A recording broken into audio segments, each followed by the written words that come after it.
Hello and welcome to episode 97 of the Perth to Paisley podcast. The main man is back. Stephen Kingsley was amongst the subs for the famous Jam Tarts on Sunday. However, I'm on about my return, Adam Kennedy, back in Scotland to chat about Heart and Midlothian Football Club. And I'm joined by Daniel McIver as always. How are you, McIver? Did you have a nice birthday while I was away? Yes, it was good. Thank you very much. I've been here holding down the fort as you swan away. And now, yes, you're back. I'm delighted. I've missed you. How was Canada? Oh, mate, I had an absolute blast, honestly. Do you know what? I was actually under false illusions. I landed back in Edinburgh on Thursday morning, the day of your birthday, and it was stunning weather. I was like, are we sure? Like, I had to go and check with the pilot. You're definitely certain we've landed in Edinburgh, yeah. And he gave me the local time, all that jazz. I was like, okay, my man has landed back here. Then I was walking through, and it's like where Scotland meets the world and all this. And I was like, oh, it's actually, Scotland is appealing to people when the sun is shining. Yeah. And that was up until probably full time on Sunday, where it was pish and rain as we were leaving Tiny, and it's been shite weather ever since. Yeah. So yeah, I've been semi-depressed, but for the most part, I'm coping with the jet lag. It also helps when we batter a useless Dundee United team. So all's well in my world, mate. What about you? Yeah, it's going good.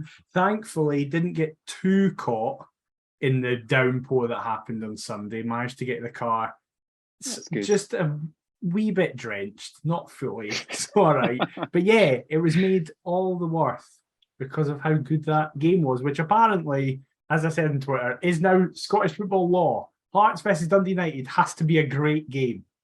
Unbelievable. 5 goals already, 18 in the 4 last season. Tremendous. What a piece of action within the cinch. And speaking of the cinch, we are going to go around the grounds. I've been keeping my tabs on our wonderful league. And something that was wonderful was a fantastic win for the Well, Motherwell. Yeah. Hamill ball in full flow, kicking off Stevie Hamill's dugout debut as the permanent Motherwell manager with a 3-2 win over Aberdeen at Pittodrie. You absolutely love to see it. Hibs were minutes away from grabbing another famous one-each win, but needless to say, Iobelai put a stop to that.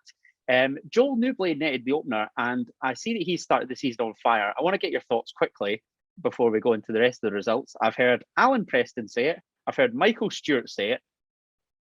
Should Hearts be going for Joel Newbley? Yes or no? No. Okay. Rangers 4, St Johnstone 0. Nobody really cares about that. Hopefully, this is the season where Saints are finally relegated. And speaking of Saints, it was a massive win for Buddy's boss, Stephen Robinson, who looks to have alleviated some pressure in Paisley, courtesy of a 1-0 win over Ross County, who are still winless after 3 games. Perhaps should have got something at Tynecastle on opening day, but let's move on. And finally, it was rounded off before our match with reigning champions Celtic winning 5-0 against the newly promoted Kilmarnock at Rugby Park.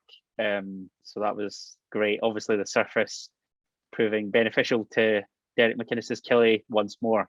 What did you make of the other quintet of matches within the cinch? First of all, I'm absolutely shocked to see Derek McInnes get fucked by an Old Firm side. It's never happened before. I cannot believe it. That game and the Rangers game, it was kind of like, right, yeah, business as usual, unexpected. The other games, though, were very interesting. I do not understand how Ross County do not have a point on the board, because in all 3 games, they've been in it until like the last minute. Even the 3-1 game against Celtic, it was like the 80th minute, flurry, it was still 1-0, yeah. And they played really well in spells there. They played really well in spells against us. They played really well for most of the game against St Mirren. And Malcolm Mackay will be sat like, how are we bottom with no points? Like, what? I'm convinced that's 2 seasons in a row now where they've been shafted off the fixture computer as well. Yeah. They seem to face like top teams early doors. Everybody wonders why they struggle after like a couple of games. And then like last season, they're going on that mad run. It's like, oh, they're actually playing against teams that they are fully capable of beating. Yeah. But yeah, you're not happy to see St Mirren win, are you, though? No, of course not. That's not great. They just seem to not be playing well, but getting like spawny players getting results. Like that Richard Tate goal was obviously incredible. What a strike, by the way. Fair play to him. but they didn't really seem to do much else, like in the game itself. So yeah, that was a bit annoying. The Motherwell game, I don't understand either team. Motherwell and Aberdeen for me are the two most confusing teams, but for really different reasons. Motherwell, obviously, because this is, as you said, Hamel ball is now in full effect. Because it's like, well, what can this squad do? We obviously picked them to finish right down the bottom of the league, but we both said that was with Alexander at the helm. And he was managing with a handbrake on, though, wasn't he? Yeah, that's the thing. Hamel ball's just alleviated that and taken it off. They seem to just immediately be having more fun, they're more expressive, they all seem just genuinely happier, which it's really hard to see how important that is for. We'll get to one of our players this very soon, speaking about how his happiness has affected his game, like, and how he really enjoys just playing football just now. You can't enjoy playing football under Graham Alexander. It is physically impossible.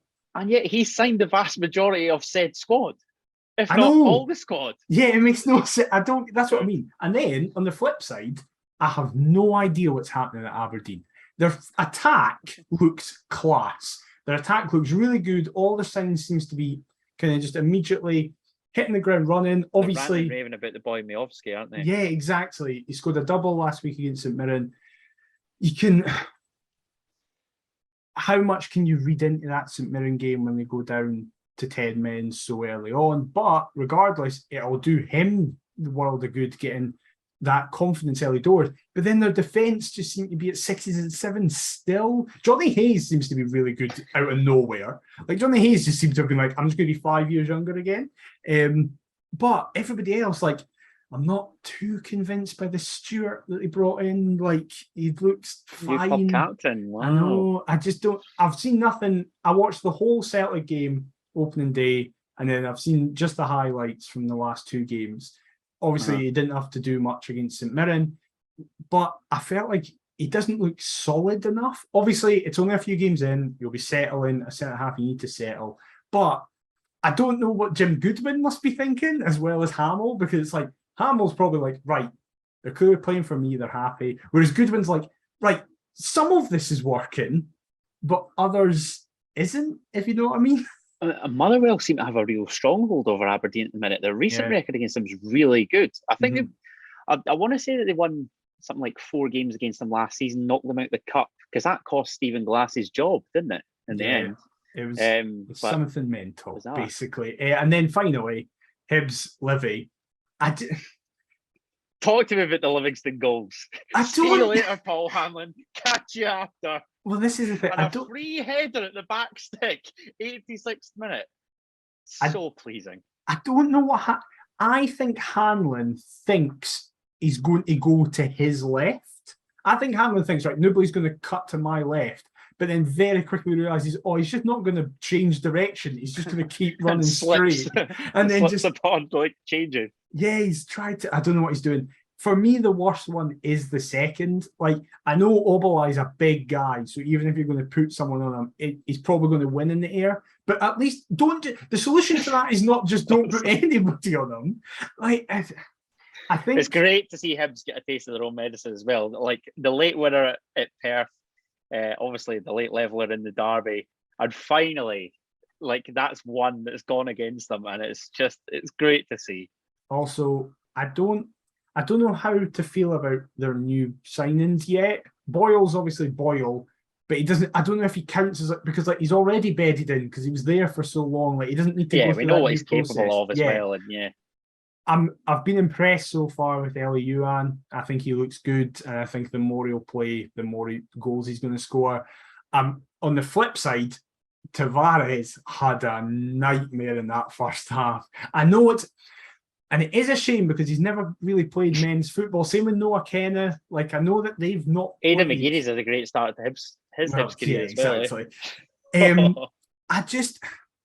I don't know what to make of them either. I don't know what to make of a lot of sides again this season. And I've seen some hearts, as obviously the league table ended at the weekend with Celtic and Rangers first and second, and us in third, similar to what obviously most of the table was last season. And I saw a lot of people from not just Hearts fans, a lot of other clubs say, right, that's that top 3 done already.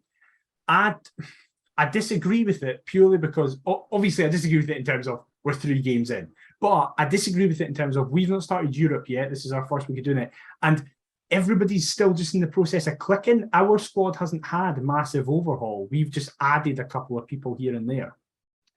This is sort of why I not prioritise. This is why I sort of thought that Celtic would win the league over Rangers, because they've got that little bit continuity. Mm-hmm. Like the money that they've spent was on the 2 loanees, Carter Vickers and Jota, obviously from last season. All they've really brought in is the Argentinian left back, who's barely kicked the ball because Greg Taylor's been excellent. Mm-hmm. So that continuity, I think, can't be underestimated. The same goes for us. I wanted to ask you briefly, because you were sort of touching and you'd alluded to it there. I heard somebody speak recently, and I think it might be Mark Guidi on the Go Radio football show. And he was harping back to the gap between the top 2 and the rest.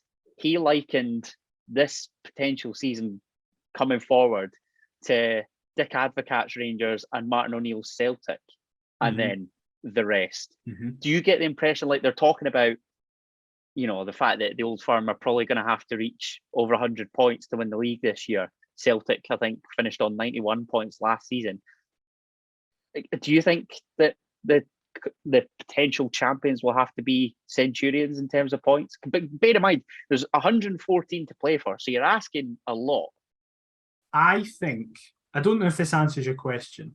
I think this is the best Celtic and Rangers have been in my lifetime together, in terms of me being involved in Scottish football. Obviously, in our lifetime was Dick Advocaat's Rangers and Martin O'Neill's Celtic and stuff. In terms of they were just sides that reached European finals, doing incredibly well domestically. But I wasn't really aware of them. It was just like when you're that wee, it's just your team. You're not paying attention to everybody else. From then, the age of me becoming involved in Scottish football generally, obviously Celtic and Rangers have always been a level above all of us. But I still can't remember a time where it just seems everybody for Rangers and Celtic is excellent. They're just regularly battering everybody. Again, competing on all fronts in Europe and stuff like that. And it does... Odds are stacked.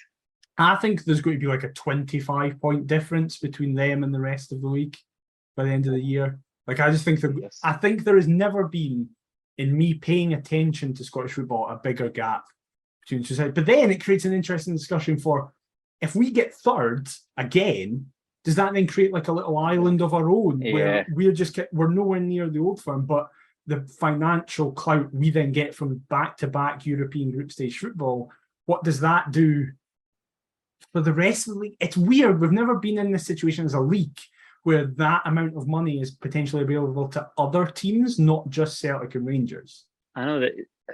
Mad what having a strong coefficient can do for you. I don't give a fuck about it though. I will say that I love Dundee United getting battered, and so many folk were like, "I know this, however, could affect us." That was funny. That was funny. Yeah. Motherwell get beat off Sligo was funny, and it's going to happen to us. We're going to get hidings. 100%. We reached that Europa group stage. Those top 1 teams. I reckon we could give Man United a hiding because they are the absolutely gash. But anybody else, oh dear, that could be That could be a tough, like either of the Rome teams I think are in there. Yeah. Arsenal. Yeah, man. Oh dear. Oh God. Talking about like title races, how can theirs be over after 2 games? My goodness gracious It's not me. though. Of course it's not. Of course it is. No, it isn't. It's done. That is done. But speaking of done, a side that we saw get absolutely done, as you alluded to, was Dundee United. All eyes on Tynecastle Sunday afternoon, and Hearts took on Dundee United, who were looking to get over that Dutch disaster, getting pumped 7-0 off AZ Alkmaar in the Netherlands. Robbie Nielsen made just one change from the Hearts team that drew at Easter Road last weekend as the Terrors came to Tynecastle. That was Cammy Devlin coming back in for Peter Haring. But the pleasing thing for me, or the most pleasing thing for me, was also named amongst the substitutes, like I'd alluded to earlier, was the King, Stephen Kingsley, making his comeback from injury. Hearts lined up as follows, though, to take on United. It was Gordon in goal, back 4 of Michael Smith, Craig Halkett, Kai Rowles and Alex Cochrane. Cammy Devlin and George Grant were ahead of them, with Alan Forrest and Barry Mackay supporting Lauren Shankland and Liam Boyce, Liam Boyce, being in that trio, supporting Lauren Shankland, if you will. On the bench, Ross Stewart, Stephen Kingsley, Peter Haring, Gary Mackay-Stephen, Nathaniel Atkinson, Andy Halliday, Lewis Nielsen, Toby Civic, and Josh Ginnelly. Were you happy with that selection as soon as you saw it, mate? For me, the biggest talking point of the team was nothing to do with our side, because I feel that team is our strongest side, barring one player. That's what I was going to ask you. Barring one player, I think Haring is in the strongest side, and then it's just no place for Kingsley. Oh yeah, well, we can get to Kingsley later because there's going to be a discussion about Zurich, and I think I differ from a lot of the fan base when it comes to it. But anyway, good. I love a bit of controversy. Yeah, obviously it always goes down well. Kingsley is I will say Kingsley is also in our strongest side. I'll say that. But in terms of that shape and the majority of the players, I feel is our strongest 11, and one that I hope continues. I hope we stay with this shape. For me, though, the biggest deciding factor was the surprise for me, because I don't keep up with them that much. I didn't do a lot. I know what you're going to say.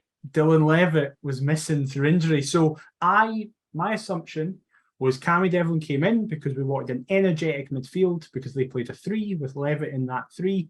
So we were going to be outmanned, and you needed Devlin's energy to combat that. Then, and I don't know if that was Robbie's logic as well until we saw the team sheet. I didn't even know that Dylan Levitt was injured. So I know I watched the AZ game and I saw he got hurt, but he played on. So I was just like, oh, okay, that's it. It's not going to lead to anything. It's just a niggle. So they decided not to risk him because I think they've got St Mirren next week. Massive game already. But he's missing that. He's out. He's out for a period of time. Yeah. I believe so. Jack Ross said he's going for a scan, but it doesn't look good, and they don't know how long he's going to be out for. Yeah, that's a shame. But yeah, very happy with team selection. I understand Haring was dropped for Thursday in terms of just resting him because... I think that's right as well. But yeah, fully on board with that. And you're happy to see Cammy Devlin get some minutes? Yeah, because I just think, he literally couldn't have had a bigger impact as quick as he did. I didn't expect that to happen, but I was like, good, get him as close to match fitness as he can possibly be ahead of Thursday if we either want to start him or chuck him on with half an hour left.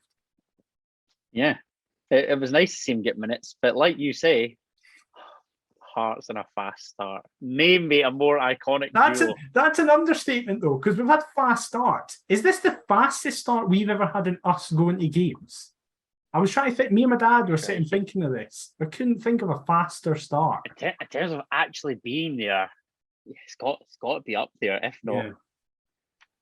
Because Smith scored opening day against Dundee Championship season, but that was a minute and a half in. GMS scored last season, but that was 3 minutes. A minute and a half in? Was that as quick as that? Yeah. Really? No one was there. Obviously, it was COVID. No, I was thinking of other games where nobody was there. Did Ollie Lee not score a couple inside like 3 minutes? Yes, he did, but I still don't think it was quick as 46 seconds. 42, I heard. 42, sorry. 42, yeah. Is that right? I don't know. But anyway, you know me. Honestly, I just love when we get off to such a great start. Honest to God, my morale just goes tenfold. It's great. Love it. And if we talk about the goal, United kick off. This is the mental thing. Nobody seems to be talking about the fact they kick off, and before you know it, less than a minute, and the ball's in the back of their own net. Alan Forrest and Liam Boyce are the ones beginning to move down the right, and eventually it's Cammy Devlin that picks up on the flank, drills a lovely ball into the box, and there he is, our number 9, Lauren Shanklin, to stab home against his former club, adding to United's misery early doors. Great goal, McIver. Well, this is the thing. I was saying this to Adam before we started recording. This season, I'm fully going in on stats. I love a stat. I've been trying to not do it as much in the show because I know it can be boring for some people. No. Now, this season, you can all be bored to tears because this game is really interesting from a stat point of view, and Shankland is one of the most interesting people because, first of all, the goal itself is a great passing move. You see Shankland just point exactly where he wants it from Devlin, near post, so he can just run on and guide it in. Really nice finish. Shankland, he's played 3 competitive games for us, obviously, and scored 2 goals. It's been an incredible start for him. What's interesting that I found out, and then I spoke to the Maroon Report about this to get confirmation, because I didn't just want to say it and then be like, no, actually the stats don't prove that. My feeling on Shankland is that he's barely been getting chances, in terms of we've not been creating a lot of chances for him. But whenever he gets a chance, he tends to either score or at least put it on target. So my thought was, he must be massively outperforming his XG, because his XG must be really low because he's barely getting chances, and it was right. So he's currently got 2 goals and 3, which puts his is obviously 2.28 or something like that. His XG is only 1. Like, he has an XG of 1. So he's currently doubling his XG. And you can view that as both a positive and a negative. You can view it as a negative and going, eventually he's not going to be doubling his XG, and we need to start creating chances for him a bit more so he can actually maintain this goal scoring effort. But on the flip side, you can view it positively and going, despite barely getting chances, he's still scoring regularly. He's had 7 shots this season for us competitively, and 6 have been on target. The only one off target was from 30 yards against Ross County, and it just went past the post. So even when he's not getting chances, he's still creating everything that he does get. So what you're effectively telling me is, say Hearts play a good 45, 50 games, and he's given 1 great chance within that, we should be expecting 100 goals. Yes, that's exactly what I'm saying. Yeah. That is exactly what I'm saying. If he doesn't hit 100 this season, he's failed and we should sell him. It's an embarrassment. Oh, yeah. I'm so impressed with him. I'm so impressed with him. Because I thought... Music to my ears, mate. I've always been a fan. This might be ignorance on my part. I just assumed from everything I'd heard and the little I'd seen was that he was just strictly a penalty box striker. Like, that was it. I just thought that was it. And then when you watch his collection of goals for Ayr United, like, some of them are ridiculous. Like, he's got no right. Not even that. Obviously, the big stumbling block for him at Aberdeen was his fitness and his conditioning and stuff like that. So for me, I had it in my head that he was going to be like a Rudy, where he doesn't really run about and just kind of stays in the way, but he'll do something when he gets it. However, even just in that game, he had 80% duels won, 90% passing accuracy. His heat map, the central point of it was in the number 10 role. He wasn't even up in the box. It was his link-up play has been great. I've been so impressed with him. I can't speak highly enough of him. It's funny what you said about the sort of likenings to Rudy, though, because I think when he was at Ayr, they were initially part-time before they sort of made that transition. So when he signed for Ayr, I believe he became a PT, and so got himself in a right good nick, and then obviously having been part-time, exactly, it's just extra training. He was training like a full-time footballer. Wow. And now he's full-time and banging them in for the Jambos. So long may that continue. I mean, who would have foreseen that coming? I'll remain tight-lipped. But yeah, an electric start. Could have had a couple within the first 10 minutes, actually. There was a chance where Kai Rowles kept a corner alive after Liam Boyce had headed one wayward. So that was from a George Grant delivery. And Halkett eventually heads towards goal, but Birgitti palms. George Grant somehow finds himself back in and amongst the action, having taken the corner. And very nearly slides home, but it wasn't to be. There was a Barry Mackay drive where Charlie Mulgrew gives a slack pass away, and Mackay just runs and runs and runs and runs, and he's got no real support. Eventually tests with the left foot, but Birgitti palms away yet again. You had Alan Forrest trying his luck, Cammy Devlin shooting straight at his compatriot. But afterwards, I don't know whether it's a complacency creeping in or whether we just feel as though United are a decent side. We allow them back into the game. What were your thoughts with kind of the supposed negativity stroke sitting back after being 1-0 up? What did you make of it? Because for the most part, I thought we were in control first half, but toward the latter end of the first half, it did seem as though United were going to be creeping back into the game. And that says my ticker loopy. This will sound like, oh, well, with the benefit of hindsight, of course you're saying that. I never felt they were coming back into the game, personally. At halftime, I tweeted, I'll take that. I get what people are saying, and one of those people is Robbie Nielsen. Robbie Nielsen said for 60 seconds we were great, and then for 44 minutes we were very poor. That's what he said. As I said on Twitter, I think that's great that he has that, and that's his standards. I do feel he's been slightly harsh, ever so slightly harsh, because whilst, yes, after the first 10 minutes, for the remaining 35, we weren't creating as many chances, we weren't getting the balls out wide and hitting Shankland and hitting Boyce. I still felt we were really comfortable with the ball. Halkett and Rowles spent most of the time basically on the halfway line, just passing it across the back line. Yes, there were a few chances. I do not understand allowing Ryan Edwards long-range shots. I don't get it. I was going to get into that. I mean, we saw that last season, albeit it took a nick off Kingsley, but I don't know what he's known for. No, exactly, and he loves a pop, my Twitter mate. But yeah, that was one of only 2 real chances that I had for United in that first half. The second of which arrives, I think it's 5 minutes before the interval, and it actually sees 2 former Jambos linking up, both of whom played under Robbie Neilson at Hearts. As Liam Smith's freed down the right, looks to centre for Tony Watt, who diverts it wide. But other than that, United didn't really carve out a lot. And to be honest, you could probably say the same about their second half performance.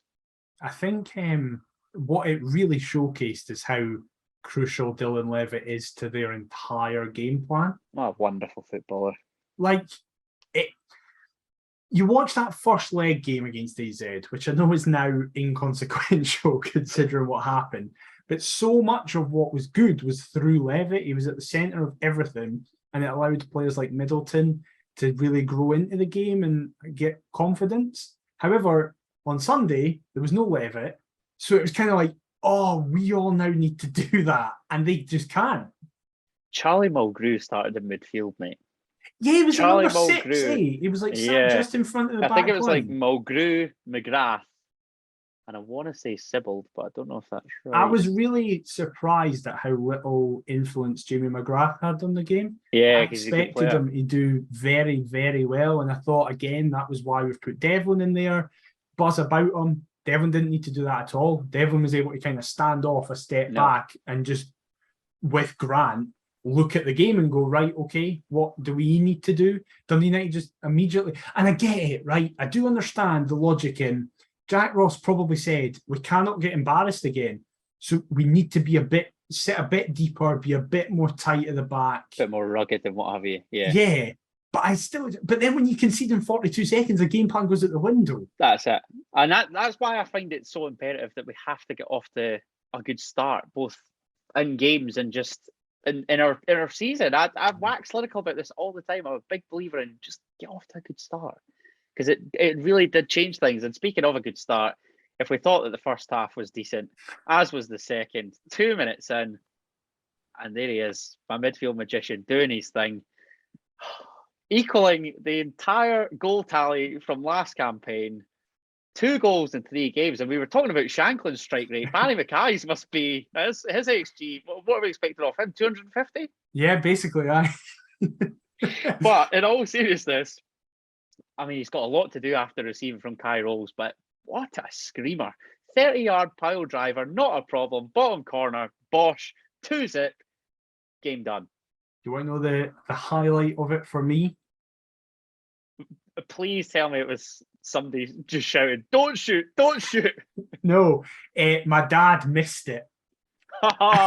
We've all been there, Grail. We've all been there. Barry Mackay is his favourite player. And also it's a raker. It's not just like Barry Mackay tapped it in. Like, it's an absolute raker. He doesn't do tap-ins, does he, Barry, does he?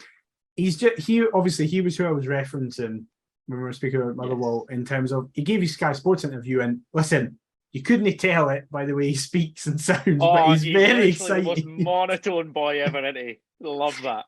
Does not give a shit. But you can tell he said when he signed his 3-year extension, he said that he's never felt happier and more comfortable playing in a team. And part of that is because we just kind of say, Barry, do what you want.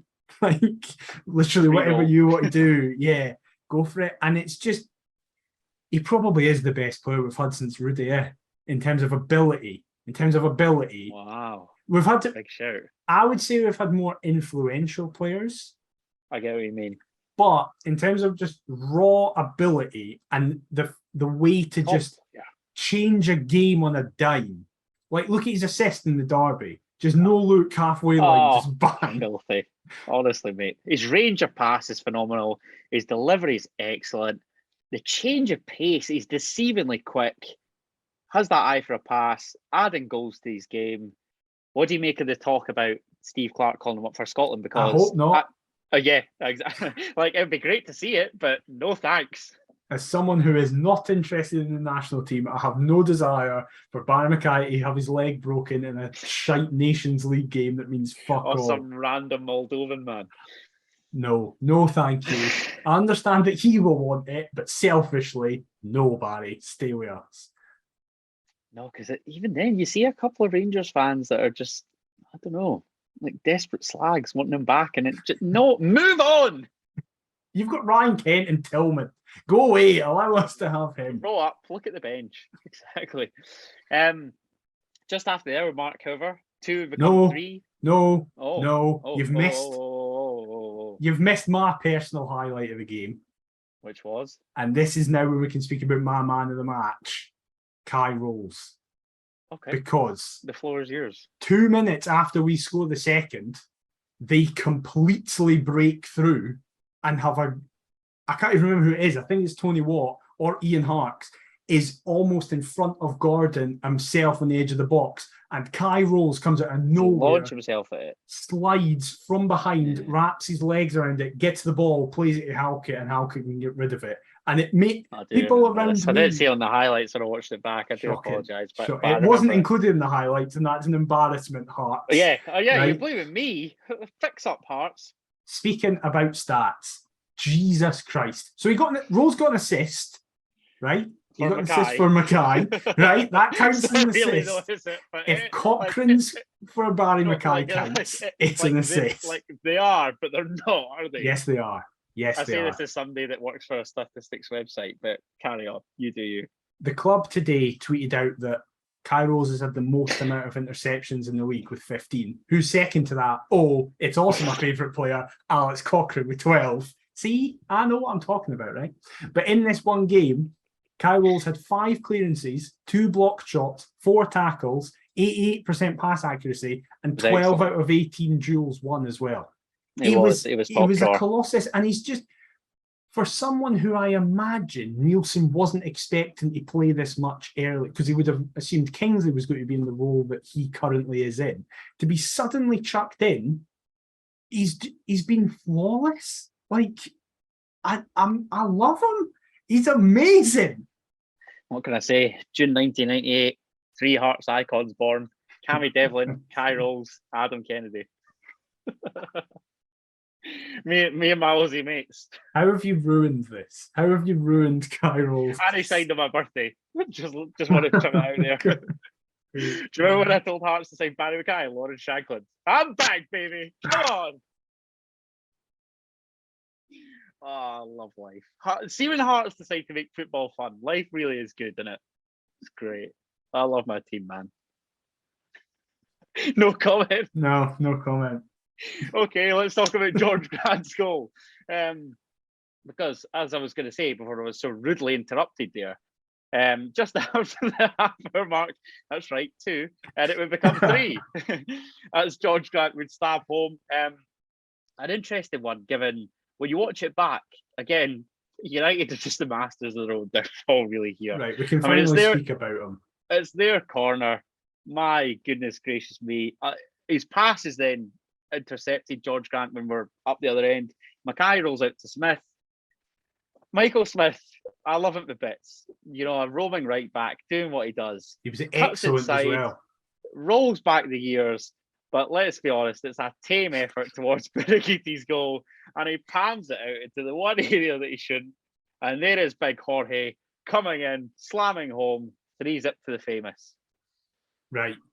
Currently, as we stand, me and Adam don't know because they've still got the rest of the podcast, so something might change. As it stands, this podcast episode is titled, in the most confusing way, George Rowles. Because if you say it in a weird way, it sounds like Jorge Rowles. Because you could say Jorge like Jorge and Rowles and Rules, right? That's what the title's about there. However, it might have changed. But I sent a tweet during Dundee United's demolition in Holland saying Robbie Nielsen's game plan should be turning to Boyce, Shanklin, Forrest and Mackay and going, just shoot, lads. And evidently, he listens to me because that was clearly the game plan. In fairness, can I cut you off there? Sorry. We've said for a piece that Robbie listens to the podcast. Just come out and admit it, Robbie. There's nothing wrong with that. I don't know if it's Jig, if it's Gordy. Somebody listens to it. They're passing it on to the gaffer, and it's great that he's using our information. But sorry, McIver, carry on. That was clearly the game plan because we had 13 shots and 12 on target, which I can't remember we've been that like clinical. And a good load of those came in the first half as well. Like I know that some are from distance, but they all count. I'm speaking about stats today. This is how you can't always look at stats because SofaScore had Birighitti as Dundee United's highest rated player. Because technically he made 8 saves, right? This is like when I got dogs abuse for the Sam Walker inclusion in the Who Scored Team of the Week, despite conceding 5 to Celtic. Yeah, that was mental. That was insane. In fairness, I did watch back the highlights. He's at fault for at least 2, if not 3. You cannot concede 5 and get in Team of the Week. Like, Jesus Christ. I didn't make the article, just put it in the lies. team. He's lying. He's lying completely. He's in charge of everything. It is the tamest effort. He gets down low, he gets down early. All he needs to do is take it in his body. And I'll be honest, watching at the game, I didn't think it was that bad. I just thought, oh, he's palmed it and George Grant's kind of been there to tap in, fair play. But we got in the car and the completely unbiased sportsman panel of Lee Miller and John Robertson were sat. Neither of whom have a great affiliation with Hearts. Yeah, we're sat going, it's horrific from the goalkeeper. It's absolutely terrible. So me and my dad and all that were sat in the car being like, right, we'll need to watch this back. It clearly was bad. Chuck on sports scene, and it is atrocious. Terrible. Like, just catch it, mate. Just catch it. I know he made saves during the game, but is he the worst keeper in the league? Oh. I know there's been keepers like the Killy keeper who conceded 5. But he's previously in other games been all right by all accounts. Tell you what, see, had Jack Ross signed him for Hibs, it would have made sense given their history with dreadful goalkeepers. And there was always going to be a drop-off from whoever was brought in from Seacrest. After Seacrest, yeah. But this the talk was Xander Clark, and that seems to have fallen through. Yeah. That on a free transfer. I think United paid money for this boy. They did? Do you know he kept from Central Coast Mariners? From Central Coast Mariners. Rowles. Yeah. He kept the second most amount of clean sheets in the A-League last season. Jesus. I think that's all down to Kai Rowles. Evident, that's all I'm putting in my head. Guy Rowles must have just been like, I cannot allow shots to get to the goal. United have been missold with the stats, haven't they? That's it. It's just, they're not doing their homework. I was going to say that league's making Jason Cummings look like Lewandowski in fairness, so there's always that. Fair play to Grant. Delighted for him, because I'll be honest, I thought it was quite quiet for the first 50 minutes. And then... I totally agree. Boyce came off and he went into the 10 and he flourished really immediately. Yeah. Really good. So I thought Liam Boyce was very poor. He didn't have a good game at all. I was really disappointed. I love Boyce at bits, but that was his best performance. I noticed in the first half that he was the player, whenever he got it, 3 Dundee United players went and smothered him immediately. It didn't matter where he got it. Which is understandable, because he's a top player. And that's the thing. No one else in our team had that level of marking on them. Even when Mackay got it, they often stepped off. That's what I was going to say. Surely Mackay would have been another choice. Yeah. It's like I was going to save this talk for later on, but we're as well talking about it. Again, like you spoke about Grant going into that 10, but first choice probably is going to be Shanklin with Forrest and Mackay either side and Boyce support. Mm-hmm. I know it's early doors, and I really don't want to put pressure on the players. That would be my worst nightmare. But I couldn't help but think on Sunday that it was reminding me of 2010-11 or 2011-12. Templeton, Elliott, Scatchell, Kyle. Like in terms of fours, why have you done we've been gagging on an attacking quartet for years, and this is the best that we've seen in years. Because it was a fun. I was thinking of a fun trio like Lafferty, Milinkovic, and Naismith was fun for a time. Mm-hmm. But in terms of 4, I can't think of a quartet. Nicholson, King, and Walker behind Soul. That was fun. I don't know. It's different because it's in the Championship, but still. And like, it seemed to be Nicholson. It was usually two of them with So. It seemed to be 3 and 2 with So and like Zayfouk or So and Wanma when we got promoted or whatever. James Keaton's Gary Oliver. Hey, I like Keaton's. Dale Carrick, anybody? Yeah. But I don't know. That's a lot of pressure to put on them. And I think it is a bit too early days. But you know what I mean? Like it seems like it's unorthodox, but it's working. Yeah, I've been very impressed. And it's like you alluded to earlier, I don't want to see us revert to this 3-5-2 or the 3-4-3 when it's like that was really fun on Sunday. I left thinking I thoroughly enjoyed that. I could watch that again. I think that's fair. I think though that is just I don't know what it is. It's just this fixture though. But or is it because we've been starved of the countless jobbers that we've seen since the 4 that I mentioned left the club over a decade ago? Why is it taking so long for us to find significant, threatening, attacking options? Obviously, as you say, it's very early days. They could all fall off a cliff moving forward. Oh, I fully expected them to. And to be blunt, we're now about to hit the hard times of playing Thursday to Sunday. So they probably won't be playing all together as often as fans would like to see them. But it is objectively very exciting. And it is. I don't mean like I made that comparison because of the general feel around Parks as well. Yeah. The feel-good factor's there. There's a thriving front 4. I might be crazy. I might be chucking it out far too early. I definitely am chucking it out far too early, but I'm in a good place. I thoroughly enjoy my. Hey, there's optimism at the club, and if you can't enjoy the optimism, what's the point? You've literally been listening to me moan for 90 plus episodes of this podcast. Let me have my moment, please. Exactly. But speaking of moments, we had an absolute disaster class. Let's just cut to the chase. United are handed a lifeline. Tony Watt rescues it on the left-hand side, sends it inside for the Aussie left-back, Bezic. Yeah. Don't know him. He's adjudged to have been brought down by former Arab Gary Mackay-Steven. Simple yes or no.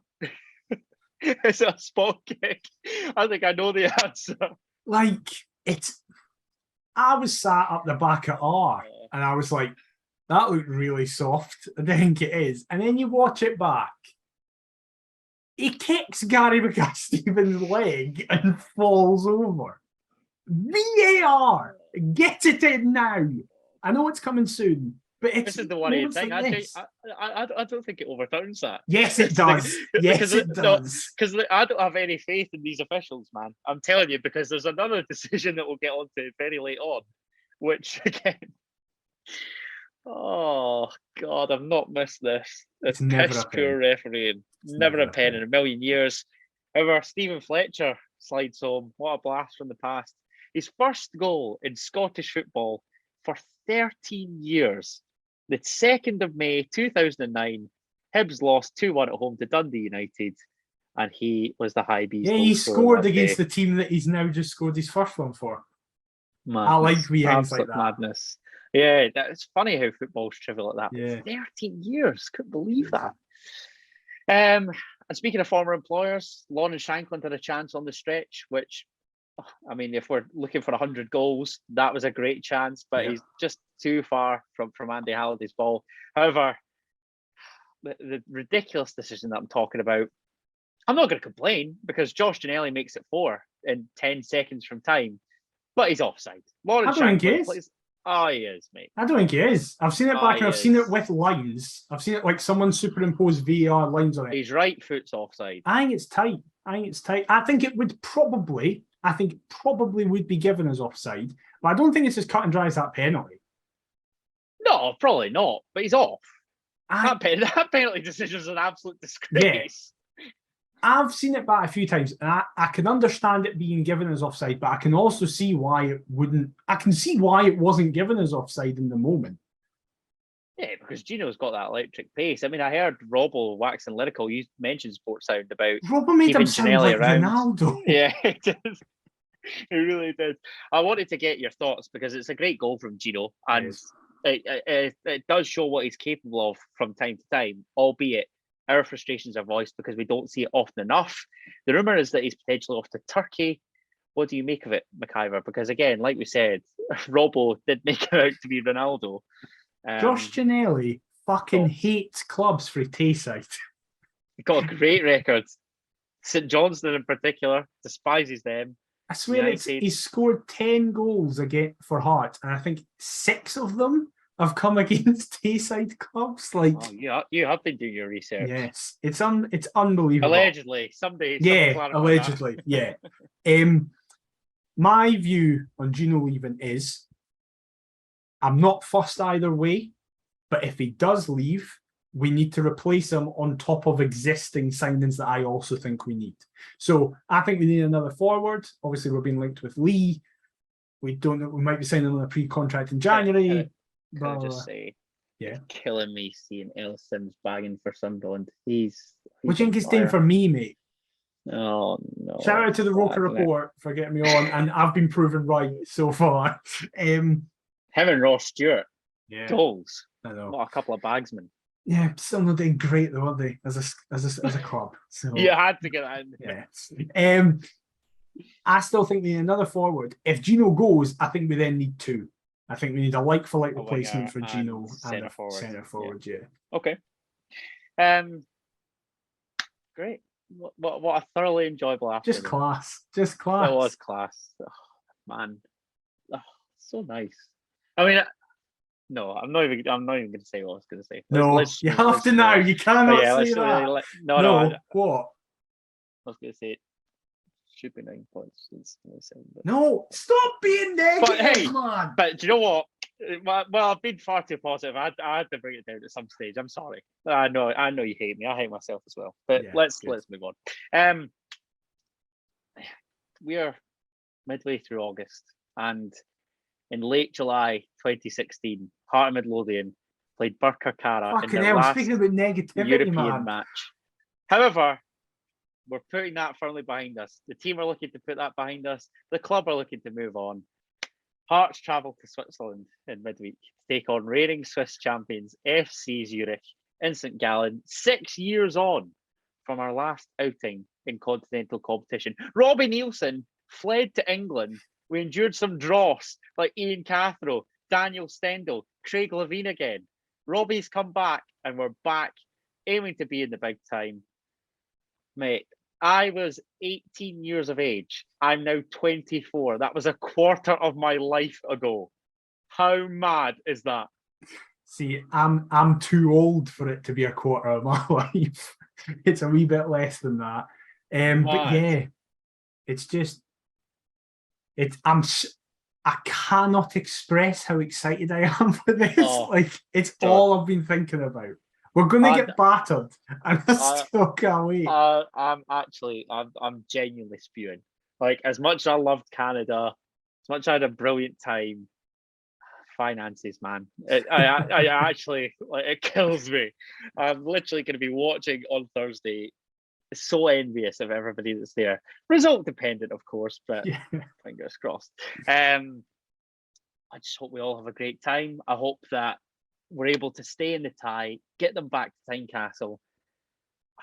This is it. The Europa League. That would be remarkable from where we've come from in particular. Yeah, it's just that the fact that today the Europa League account was tweeting photos of George Grant is still just the weirdest thing. Massive. It's so weird. It's so weird, but I'm so on board with it. You've done your research on Zurich, McIver, so I'm opening the floor. You can give us the lowdown, give us your Swiss spiel. That was tricky to say. Well, carry on. I watched 2 of their games in full.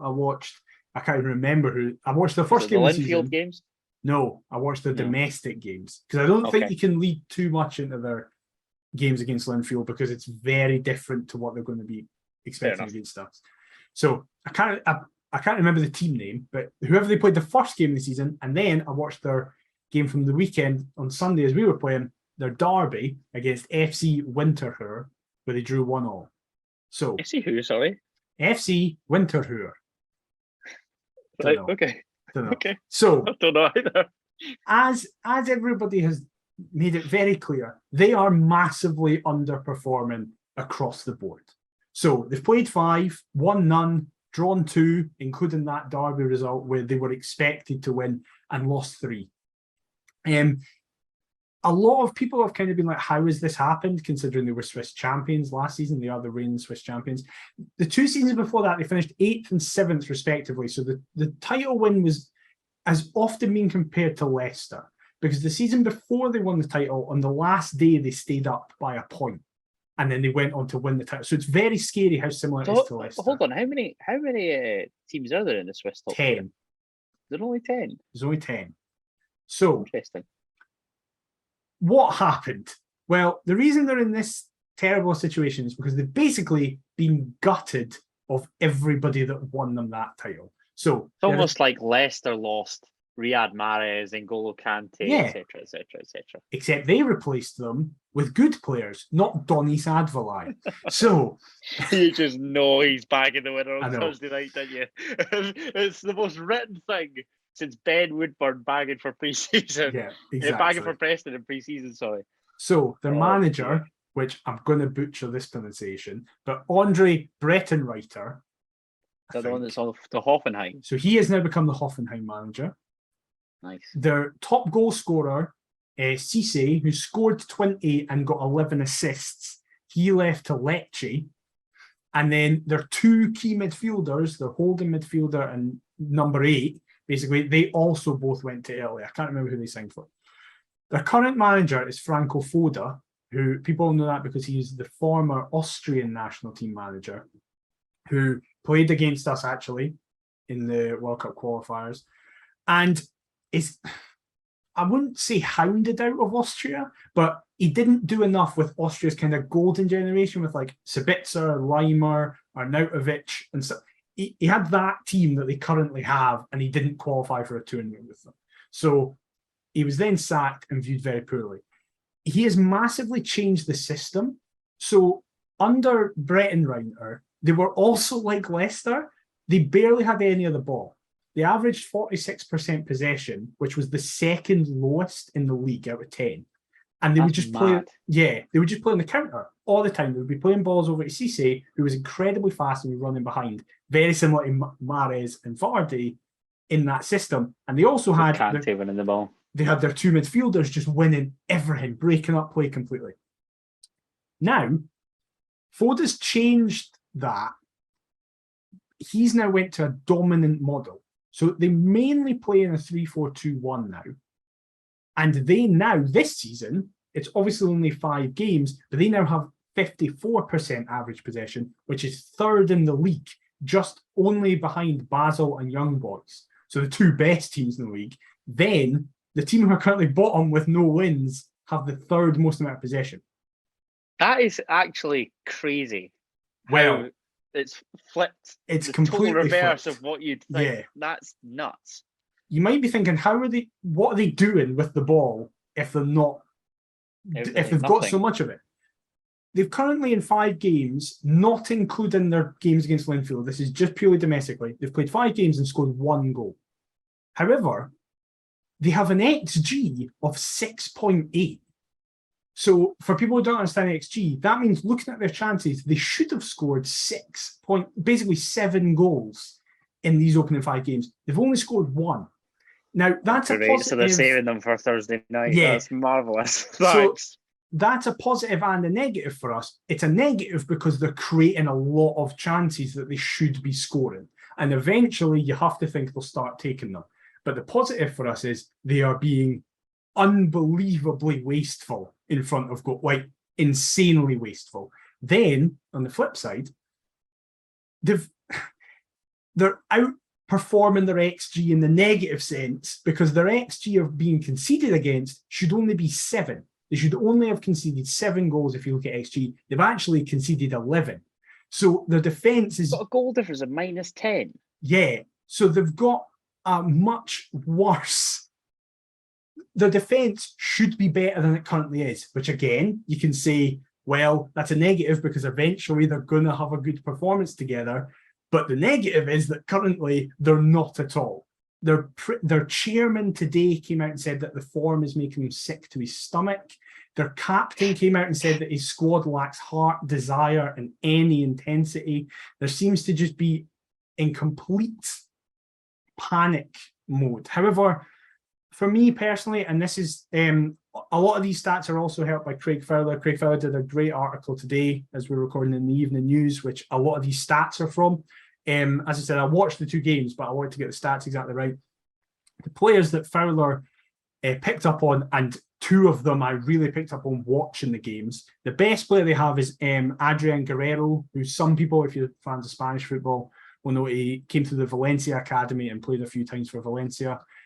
He's the Spanish left back. He's very good. He kind of plays like a wing back, even though, because obviously they play a 3-4.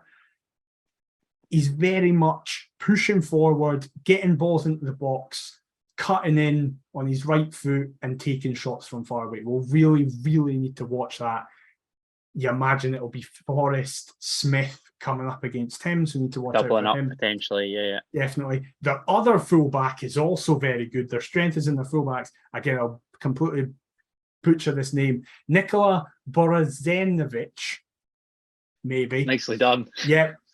Not as forward-thinking as Guerrero. He doesn't get as forward, but he's a more creative player. He's good at link-up. He's good at overlapping. Looks very good. Marciano is their number 10, one of the more experienced members of the squad, 31. Just a typical number 10, good with his feet. But he tends to shoot from long distance, and it's not really working for him this season. Then the 2 younger players are Mirland Krejnu, who's their centre-half. He tends to win the ball really high up.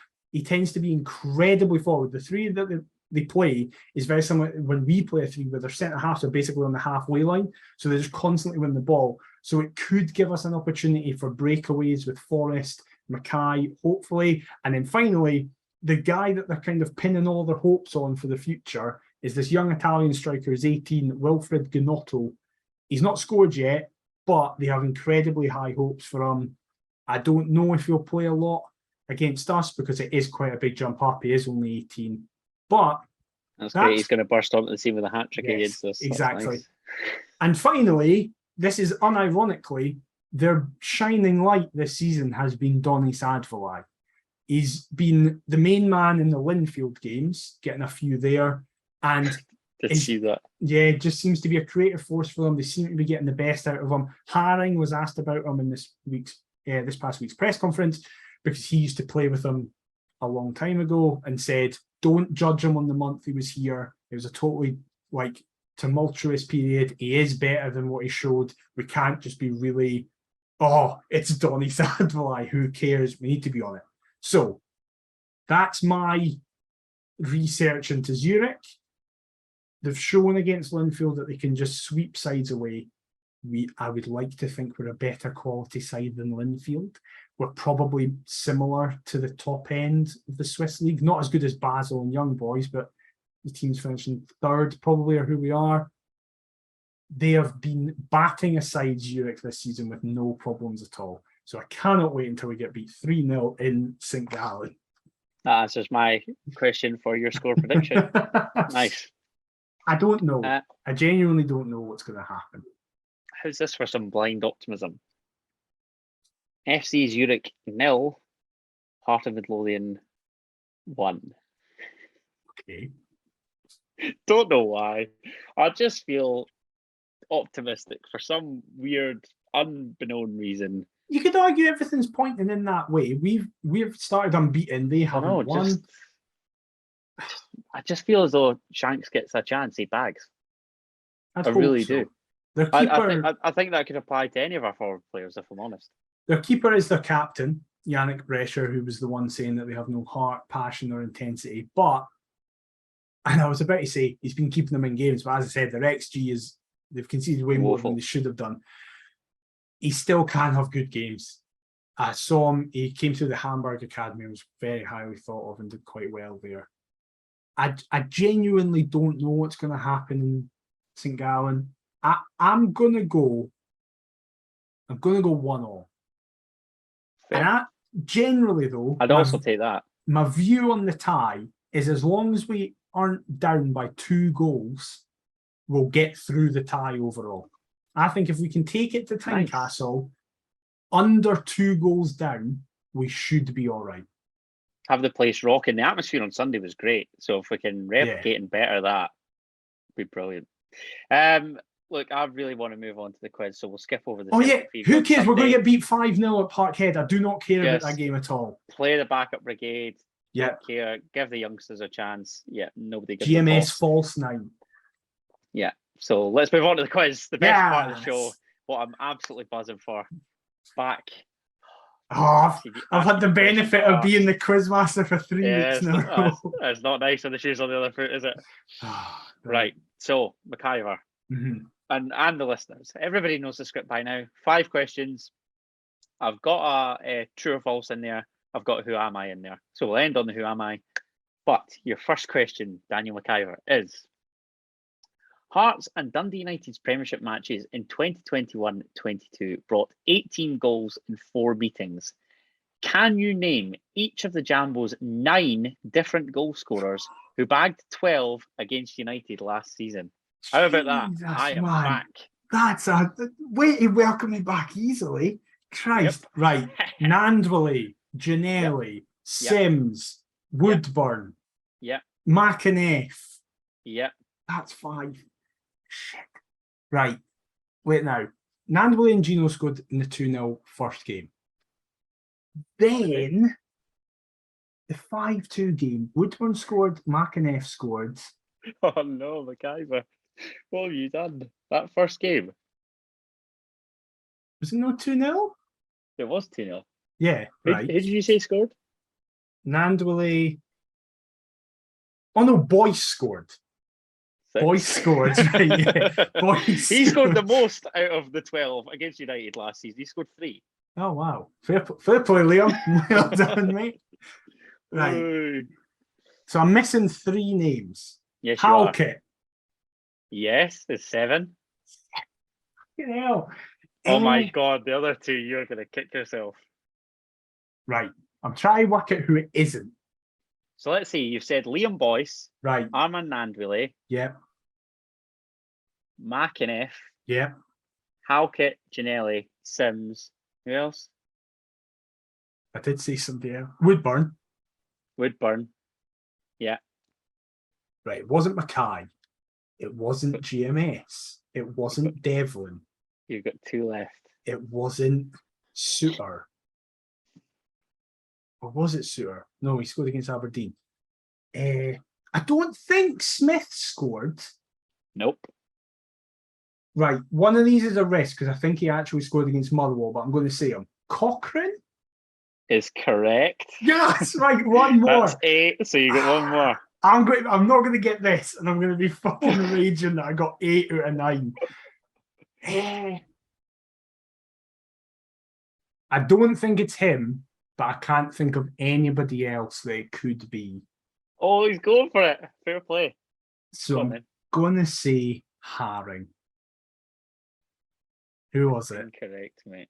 Who was it? So the 9 different goal scorers were Liam Boyce bagging 3, Ben Woodburn bagging 2, Armand Nandwilly, Alex Cochrane, Aaron McInnes, Craig Halkett, Josh Ginnelly, Ellis Sims, but you missed out Stephen Kingsley in the 5-2. Do you remember the header at the back stick?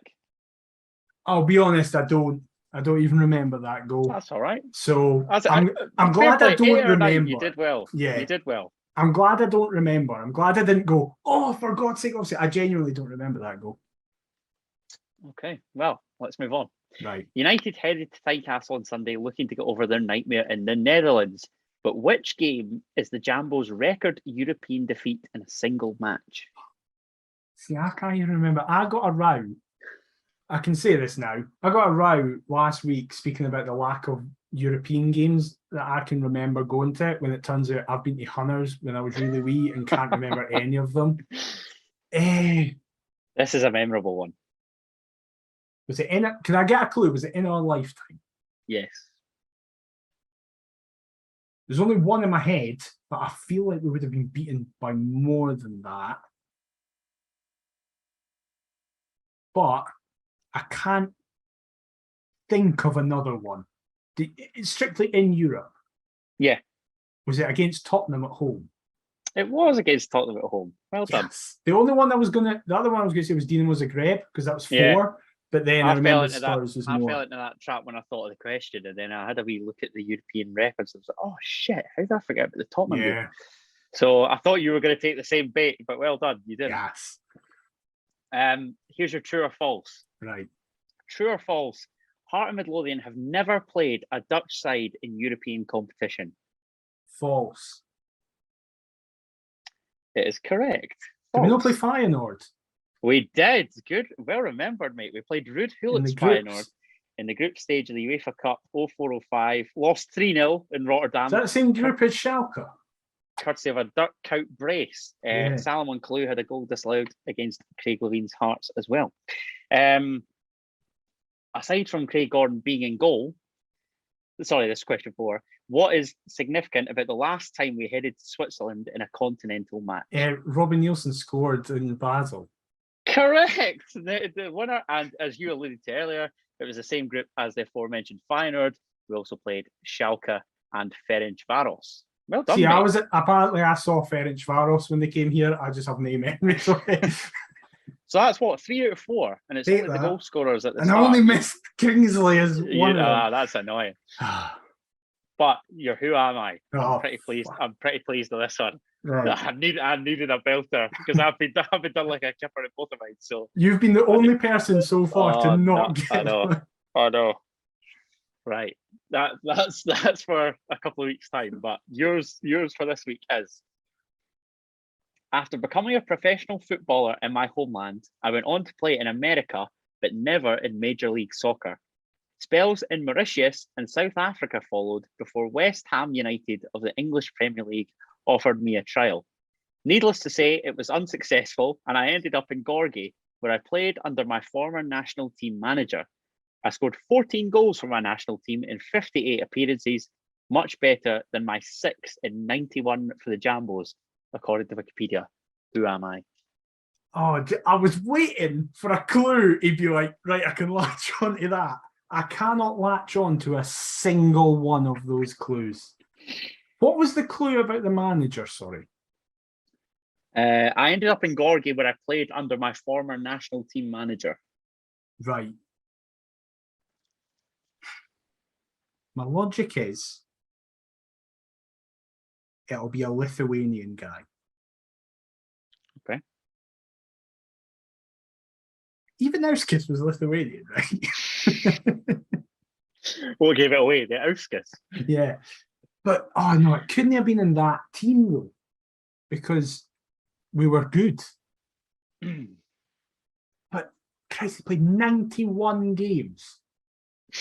And the way you said that it was disappointing he got 6, he was clearly an attacker. How many goals did he get for his national team? 14 and 58 for the national team. That's all right, depending on his position. It's all right considering the national team and all. I don't know if that means the national team's good, so he got it's impressive, or really bad, and it's like fair play for scoring. Oh, this is one that is. I just can't latch on to any of those clues at all. I needed one like this. Do you want me to read you all again? Yeah. Right. After becoming a professional footballer in my homeland, I went on to play in America, but never in Major League Soccer. Spells in Mauritius and South Africa followed before West Ham United of the English Premier League offered me a trial. Needless to say, it was unsuccessful, and I ended up in Gorgie, where I played under my former national team manager. I scored 14 goals for my national team in 58 appearances, much better than my 6 in 91 for the Jambos. Who am I? 91 has completely thrown me. That's so many appearances. So how can't I remember who it would be? I'm trying to think of becoming a professional footballer in my homeland, but then immediately moving. Do you mean North America or the US? In the US. The US, and he didn't even make the MLS. Yeah. Jesus. Do you want me to check the teams that he played for? Yeah, go for it. As if this will help.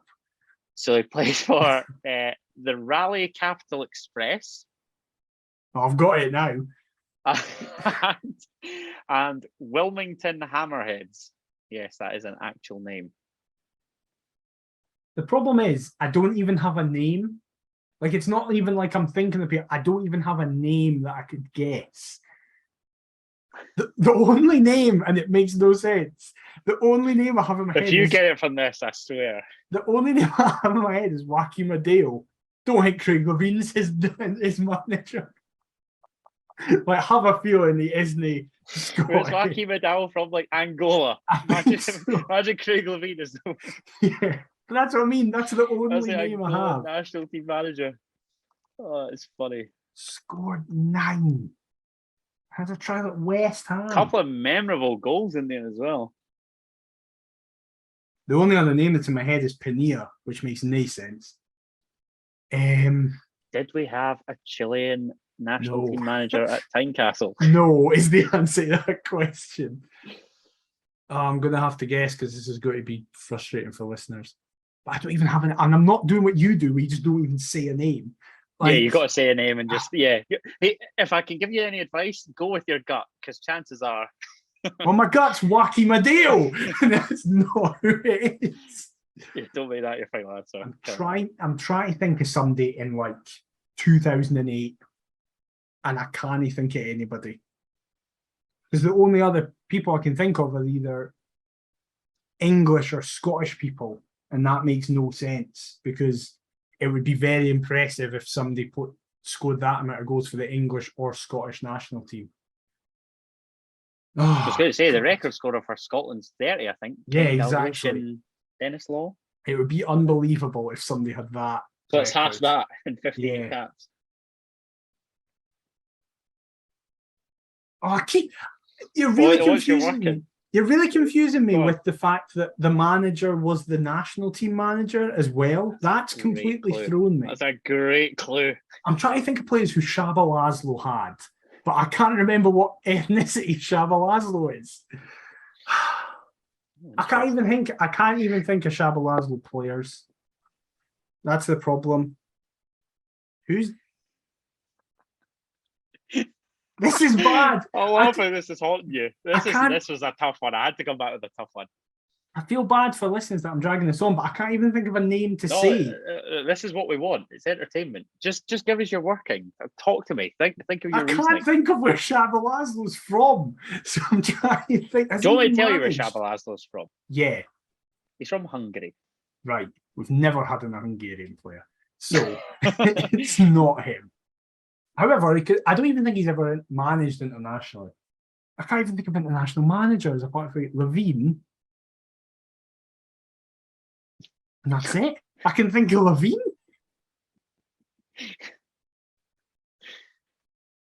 Oh my God. I am going to go with...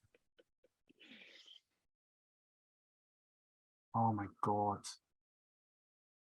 Did you say he had the trial with West Ham before he came to us? Yes. Right. If you get this. I don't know why. I'm sticking with French people, even though I can't think of a single French man. Oh no, it wouldn't have been the fucking France manager. Jesus. That would have been some coup if we got a former France manager. Didier Deschamps, Robbie's successor. Exactly. Zidane turns up. It's like, you have to play my son. I'm going to go. No. I can't think of anybody.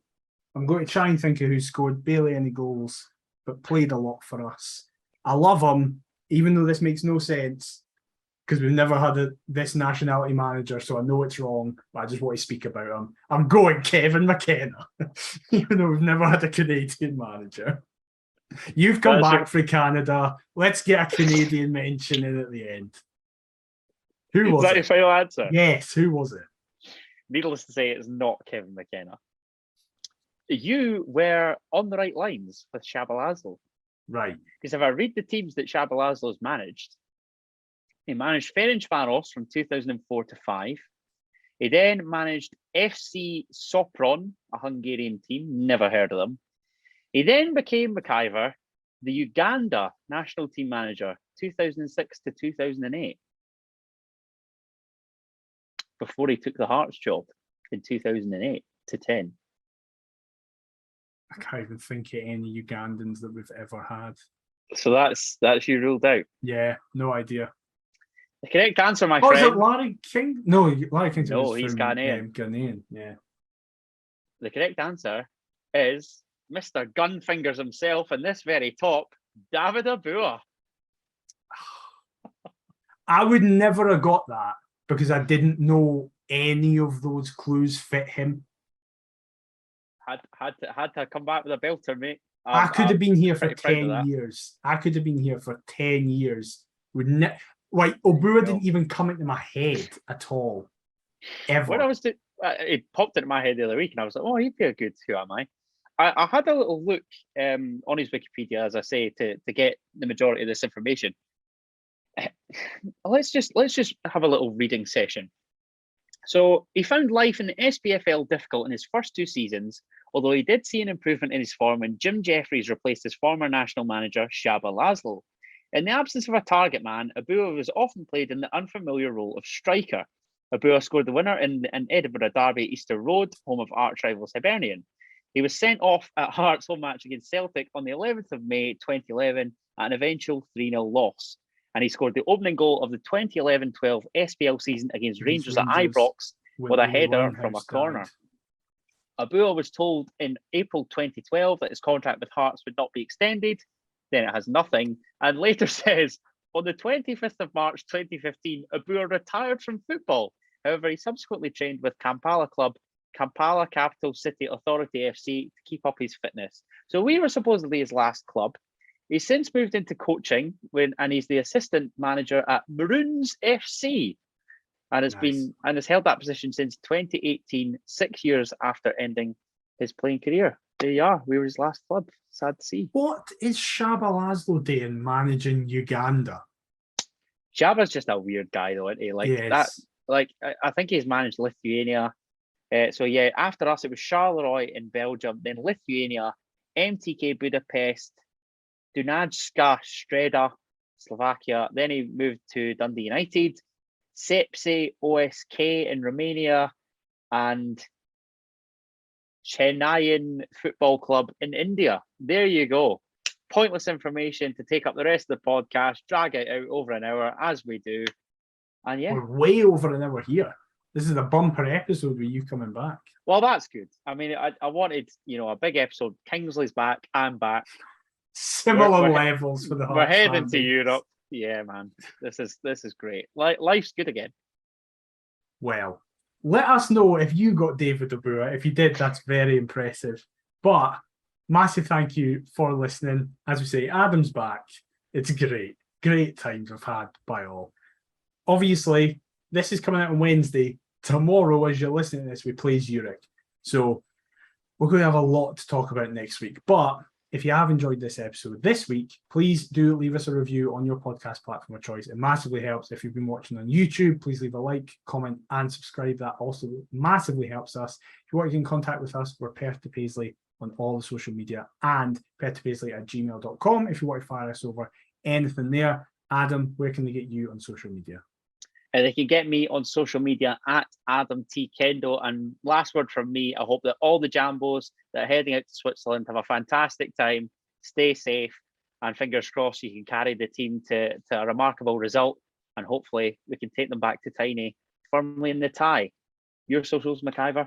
Very well said. I am at DMcIver22. We'll be back next week to cover the first leg of the Zurich game, the inevitable battering at Celtic Park, and then preview the second leg and all other stuff. But until then, we'll see you next time. Bye-bye.